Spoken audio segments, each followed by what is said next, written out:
Buenos días con los presentes. El tema de exposición del grupo D es Humanidades, Lenguaje y Lógicas no clásicas, desde la página 243 a la 266. Este proyecto es de difusión cultural a través de YouTube, ¿no?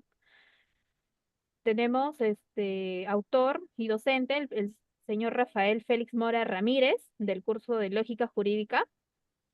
Como integrantes tenemos a Humberto Anco Quispe, la que les habla Ana Belén Aguilar Jiménez, compañero Nilton Cristian Sinche Evangelista y nuestro compañero Jesús Adrián Guadalupe Rivadeneira. Como introducción, podemos indicar que, bueno, Humanidades, Lenguaje y Lógicas no clásicas del capítulo 12, tenemos que en ese capítulo hemos explorado la conexión entre las humanidades y la lógica desde una perspectiva lingüística. Hemos abordado cómo el lenguaje articula esa relación, el valor práctico de la lógica para los estudiantes de humanidades y las reflexiones filosóficas de Heidegger al respecto, ¿no? Finalmente, se presentan tres lógicas no clásicas de interés para el análisis humanístico. Hablamos sobre las humanidades y la lógica, donde las humanidades son disciplinas que estudian al ser humano, su cultura, emociones, logros y fracasos. Como indica Salazar, están estrechamente ligadas a la valoración de lo que somos capaces de hacer como seres humanos. Aunque tenemos emociones y sentidos, el pensamiento es una capacidad clave que nos permite entender y dar sentido a lo que nos rodea.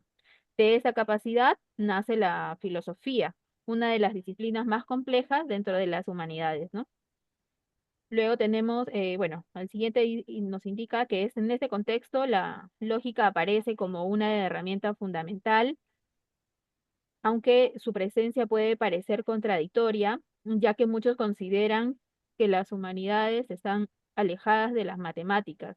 Sin embargo, como explica Echave, Urgillo y Gilbert, la lógica, como otras ciencias, ha evolucionado hacia formas más formales y matemáticas. En este proceso de formalización ocurre también en las ciencias sociales, que tradicionalmente han tenido dificultades para comparar, medir o aislar fenómenos. A medida que lo logran, se introduce el lenguaje formal y surgen fórmulas y la lógica se convierte en una pieza clave para analizar esos fenómenos, ¿no? Hablamos que la lógica también es esencial porque cualquier ciencia que use el lenguaje y el razonamiento necesita evaluar la validez de sus métodos. Esto es aún más importante en áreas como el derecho o la política, donde se trabaja directamente con argumentos lógicos. Por eso es que las humanidades y la lógica no solo es útil, sino es necesaria, ¿no? Ya que nos ayuda a estructurar el pensamiento, a abstraer ideas y construir argumentos sólidos. Un curso de lógica en estas disciplinas debe estar vinculado al lenguaje específico de cada área, promoviendo así una formación crítica y rigurosa. Tenemos el siguiente punto, el qué hacer del lógico. Sabemos que para saber qué hacen los lógicos es importante saber cómo se ha concebido a la lógica. Según Frapolgi, existen cinco concepciones principales que han coexistido en los últimos 150 años y y que denotan aspectos y actividades distinguibles y no solo compatibles. Hablamos sobre las inferialistas, que es la lógica que conecta proposiciones mediante implicación e incompatibilidad, lo que es también la conceptográfica. La lógica es es un método que representa argumentos de forma clara. Tenemos el formalista, que es la lógica, es el conjunto de cálculos diseñados que reflejan deducciones. La matemática es la lógica que ocupa la fundamentación de conjuntistas de la matemática y analiza las ciencias formales. Y por último tenemos la computacional, que es la lógica de una disciplina que estudia procedimientos mecánicos de razonamiento, la que fundamenta las ciencias de la computación, ¿no? Estas visiones explican diversas tareas de lógico: evaluar la validez de argumentos, formalizar el lenguaje, crear sistemas deductivos, revisar propiedades metaóricas y analizar cómo se detecta la validez lógica. Este texto se enfoca más en el tema de la tarea de representar el lenguaje mediante la lógica, centrándose en el aporte de Friedrich Lunger. Tenemos también a Globot Freire, quien buscó una base sólida para el lenguaje, ¿no? Según él, las proposiciones son portadoras de verdad y base para las inferencias. Entre ellas se establecen relaciones lógicas como implicación o contradicción. Frege también subrayó que el centro de la lógica es el significado, lo cual une la lógica con la semántica y la filosofía del lenguaje. Esto no difumina las fronteras entre estas disciplinas, mostrando que el análisis lógico está íntimamente ligado a la comprensión del lenguaje y la verdad. A continuación, le doy pase a mi compañero para que pueda continuar con la exposición. Bien, la lógica como ciencia del lenguaje y la argumentación. La lógica es el arte y la ciencia de argumentación. Bien, su meta es enseñarnos a interpretar, construir y evaluar argumentos de forma racional. Como argumentamos con el lenguaje, la lógica nos afina a usarlo mejor para lograr estos fines. Los lógicos estudian la validez entre premisas y conclusiones, formalizando expresiones lingüísticas y creando cálculos para modelar el razonamiento. Siguiente.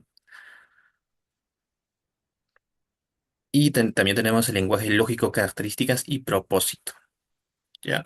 El lenguaje lógico es un sistema de reglas para validez argumental. Es un lenguaje formalizado, artificial, creado para ser preciso y sin ambigüedad. Tiene su propio vocabulario, una sintaxis definida, cómo se combinan los símbolos y una semántica, el significado. Su formalismo busca la máxima claridad, rigor e impersonalidad, superando a otros lenguajes científicos con esa exactitud. Siguiente.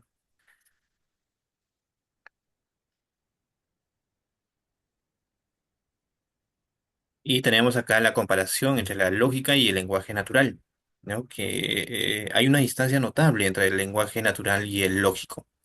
El lenguaje natural es social, comunica ideas, es ambiguo y rico en expresión y evoluciona libremente. Sin embargo, el lenguaje lógico es científico, evalúa argumentos, es un modelo para evitar fallos, tiene un léxico limitado y reglas estrictas. Su prioridad es la validez, la consistencia y la deducibilidad. Son herramientas distintas para valiosas, eh, para poder entender y analizar nuestro mundo. Doy pase a mi siguiente compañero.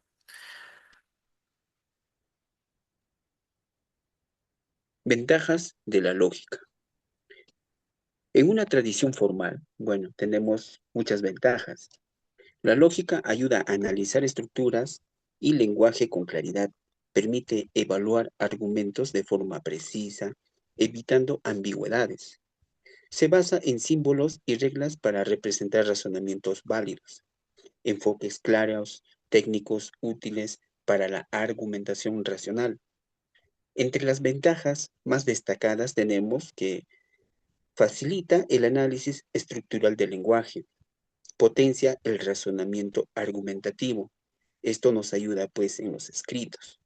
Se apoya en la filosofía del lenguaje para una enseñanza más fáctil.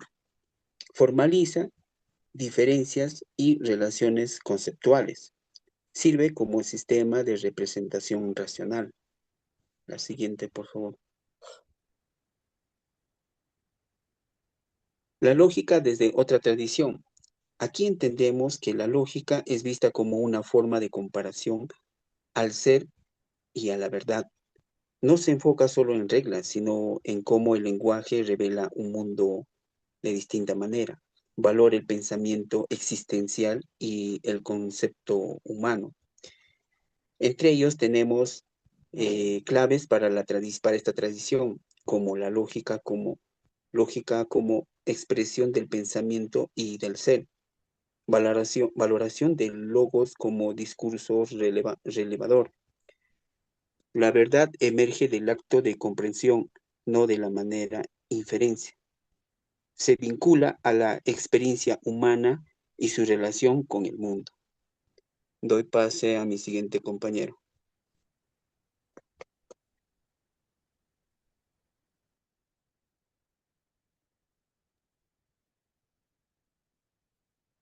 Las aplicaciones prácticas. Bueno, aplicaciones prácticas Un abogado usa la lógica para construir un argumento claro. Si mi cliente pagó la deuda y hay constancia del pago, entonces no puede existir el embargo. En este caso nos está explicando que eh, el concepto de las ventajas, la lógica desde otra tradición, nos enseñan, pues, ¿no? Que toda esta argumentación tiene una lógica coherente. Aplicaciones prácticas para las ventajas lógicas. A ver, en un caso de violencia familiar, un abogado no solo presenta pruebas, sino que explica el dolor de la conceptual del humano de la víctima. Beneficios. Esta lógica valora el sentido profundo y humano detrás del lenguaje jurídico, buscando justicia más allá de lo técnico. Ahora sí, doy pase a mi siguiente compañero. Gracias, Aidan. Bien, yo les voy a hablar acerca de lo que son las tres lógicas no clásicas. Existen muchas lógicas, lamentablemente solo se puede aprender y enseñar algo de la lógica clásica en la educación en general. La lógica se diseña para fines específicos y por eso hay muchos sistemas.